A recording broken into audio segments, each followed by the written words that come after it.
Andrew could make £25 million with ticking time bomb move, but there's a savage catch with the former Prince Andrew now counting down the days until he moves out of his Grand Royal Lodge mansion to the Sandringham estate.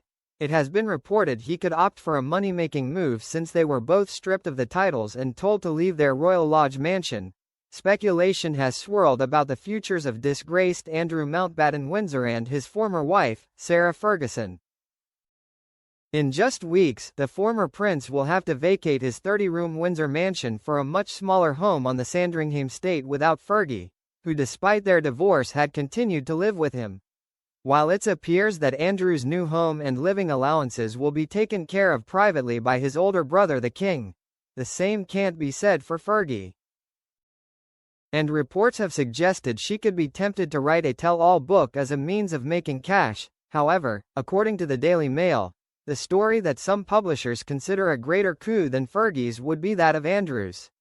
If he were to release a memoir, he would be following in the footsteps of his nephew Prince Harry, who memorably published his controversial autobiography, Spare, almost 3 years ago. And one literary agent told the publication that Andrew could potentially command a £25 million advance for a book, were he to agree to do it. They explained, with the right ghostwriter asking him the right questions, we could see the history of the House of Windsor completely rewritten with what he knows.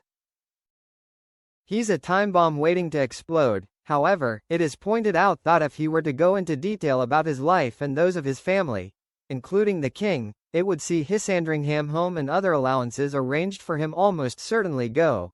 It comes as a poll revealed that 3/4 of Britons believe Andrew should have to give evidence to the U.S. Congress about his links to pedophile Jeffrey Epstein.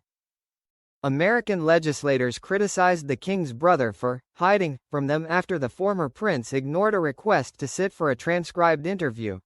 The YouGov findings revealed 75% of people questioned said Andrew should have to testify, while 9% said he should not, and 16% did not know. In the 25 to 49 age group, some 78% believed he should give evidence, compared with 69% of over 65s. Of the 4,516 adults questioned, people over 65 were more likely to say Andrew should not testify, at 16%, compared with 5% of 25 to 49-year-olds. The King officially stripped his disgraced brother of his HRH style and his prince title, and removed his dukedom from the roll of the peerage over Andrew's serious lapses of judgment. The move followed the publication of posthumous memoirs by Andrew's accuser, Virginia Giuffre, and the U.S. government's release of documents from Epstein's estate. It emerged Andrew had emailed Epstein in 2011 saying, "We're in this together," 3 months after he claimed he had broken all contact with the pedophile. The former Duke of York has for many years faced allegations he sexually assaulted a teenage Ms. Giuffre after she was trafficked by Epstein. Andrew strenuously denies the accusations.